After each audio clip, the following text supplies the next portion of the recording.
បាទសូមគោរពជំរាបសួរបាទថ្ងៃនេះមកឆ្លើយសំណួរបងប្អូនយើងមិនដឹងថាឈ្មោះអីទេ account គាត់សួរថាផ្ទាំងសូឡា12វ៉ាត់ហើយកម្លាំង1.8 អាំពែសាកអគុយ100អាំពែប្រហែលម៉ោងពេញបាទដើម្បីដឹងថាសាកអគុយប្រហែលម៉ោងពេញអានឹងយើងក៏បីត្រូវដឹងថាតើអគុយយើងប្រហែលវ៉ាត់ចឹងដើម្បីដឹងថាអគុយយើងប្រហែលវ៉ាត់យើងត្រូវដឹងថាអគុយយើងប្រហែលវ៉ុលដែរចឹងបើសិនជាអគុយយើង12វ៉ុល100អាំពែចឹងវា1200វ៉ាត់បាទ1200វ៉ាត់ម៉ោងចឹងផ្ទាំងសូឡាយើង22វ៉ាត់ចឹងបងគុណតាមនឹងទៅបាទ22វ៉ាត់10ម៉ោងបានតែ220ទេអញ្ចឹងវាត្រូវប្រើពេលដល់ទៅ50-60ម៉ោង3 4 5ថ្ងៃបានពេញបាទអានេះជាវិធីសាស្ត្រងាយទេហើយអានេះយើងអត់ទាន់បានកណនាឬគិតទៅលើកំហាតអគ្គិសនីដែលបាត់តាមរយៈការបញ្ជូនពីផ្ទាំងសូឡាមក controller ពី controller ទៅអគុយផងហើយមួយទៀតយើងអត់ទាន់គិតថាផ្ទាំងសូឡា22វ៉ាត់ហ្នឹងវាគ្រប់អត់ទៀតធម្មតាផ្ទាំងសូឡាវាអត់គ្រប់ទេហើយណាក៏បាត់3-4% ឬក៏10%ដែរអញ្ចឹងយើងគិតតាមហ្នឹងទៀតចឹងទៅដើម្បីសាកអគុយ100អាំពែពេញយើងត្រូវប្រើហើយណាក៏100វ៉ាត់ឡើងលើអីដែរ100វ៉ាត់យើងគិតទៅក្នុង1ម៉ោងបាន100វ៉ាត់អញ្ចឹង1200យើងត្រូវប្រើពេល12ម៉ោងដែរបានពេញបាទនៅនេះគាត់ថាជាចម្លើយងាយឆ្លើយតបទៅកាន់បងដែលជាម្ចាស់សំណួរណាអញ្ចឹងយើងត្រឡប់មកលើប្រធានបទមួយទៀតគឺយើងនិយាយអំពី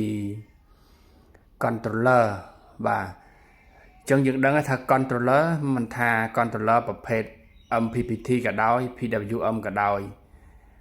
យើងអ្នកប្រើប្រាស់យើងត្រូវច្បាស់យើងត្រូវស្វែងយល់ពីការកំណត់បទដ្ឋានរបស់រោងចក្រដែលគេកំណត់ឲ្យយើងប្រើប្រាស់បើយើងប្រើប្រាស់ខុសពីហ្នឹងវាមានបញ្ហាកើតឡើងទី1គឺប្រើប្រាស់អត់បានយូរទេគុណភាពទី2ឆាប់ខូចទាំងអគុយយើងទៀតបាទអញ្ចឹងបទដ្ឋានហ្នឹងគេកំណត់យ៉ាងម៉េចបាទអញ្ចឹងយើងត្រូវដឹងថាបទដ្ឋានគេកំណត់ហ្នឹងគឺ controller យើងហ្នឹងបើសិនជាយើងសាកអគុយ12វ៉ុល controller យើងអាចទទួលភ្លើងពីផ្ទាំងសូឡាបានតែ23វ៉ុលទេហើយបើយើងសាក24វ៉ុលវាបានដល់45ឬក៏50ចឹងចុះបាទអាហ្នឹងស្តង់ដាររបស់គេដែលកំណត់មកមិនថា MPPT ឬក៏ PWM ទេហើយសម្រាប់វិលមករកអាំពែវិញបាទអាំពែបើសិនជាផ្ទាំងសូឡាមួយសន្លឹកអាំពែអត់លើសពី20អាំពែទេ550វ៉ាត់650វ៉ាត់អីហ្នឹងតាម10អាំពែជាង20អាំពែហ្នឹងអស់ហើយចឹង controller យើងប្រើប្រាស់តែ30អាំពែហ្នឹងក៏ប្រើបានដែរឲ្យតែវ៉ុលវាត្រូវតាមបទដ្ឋានហ្នឹងយើងចង់និយាយថាដូចជាមញ៉េឧទាហរណ៍ណាយើងប្រើប្រាស់មញ៉េពីសម័យដើមប្រើអគុយអញ្ចឹងមញ៉េយើងប្រើ12វ៉ុលទេអញ្ចឹងពុកម៉ែបងប្អូនយកកូនអគុយម៉ូតូយើង12វ៉ុល5អាំពែទៅចាប់ក៏លឺដែរក៏ដើរដែរគឺដើរដូចគ្នាបងពុកម៉ែបងប្អូនយកអា100អាំពែ200អាំពែអគុយឡានធំហ្នឹងទៅចាប់ក៏នៅតែលឺដែរគ្រាន់ថាអគុយម៉ូតូហ្នឹងប្រើមួយផ្លេតវាអស់ហើយតែអា200អាំពែវាប្រើ2 3ថ្ងៃឯងបានអស់ចឹងទៅអាហ្នឹងយើងអាំពែនិយាយទៅដូចជាមៀតឬក៏ជាបន្ទុកភាសា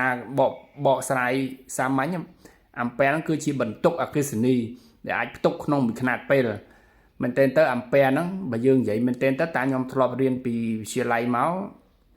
គេគិតវ៉ុលក្នុង1វិនាទីក្នុងមួយខ្នាតពេលប៉ុន្តែដោយសារតែលោកអាំពែហ្នឹងក៏រកឃើញទៅគាត់បានដាក់ឈ្មោះថាអាំពែហ្នឹងក៏តាមឈ្មោះរបស់គាត់ចឹងទៅគឺជាបន្ទុកអគ្គិសនីដែលអាចផ្ទុកដែលអាចឲ្យចរន្តឆ្លងកាត់ក្នុងមួយខ្នាតពេលបាទអញ្ចឹងយើងវិលបន្តមកទៀតថាអាំពែហ្នឹងcontroller ហ្នឹងបើយើងនិយាយទៅគឺធ្វើម៉េចឲ្យតែ controller ហ្នឹងបានធំជាងផ្ទាំងធំជាងវ៉ុលរបស់អាំពែរបស់ផ្ទាំងសូឡាទៅគឺប្រើបានហើយអញ្ចឹងបើសិនបើយើងប្រើប្រាស់ផ្ទាំងសូឡាមួយផ្ទាំង dương xạ côi ô thọ là 550W mà teng dương xạ côi 24V côi dương tràn nằm bé pi crop dương xạ chi 24V chỉ này dương tứ côi dương nơi 24V chẳng ampere vía ampere bọc teng solar dương bọt viết cứ dương trâu to vía chỉ này từ đại thì bọc teng solar bị chênh máu vía rồi hột đo chiêng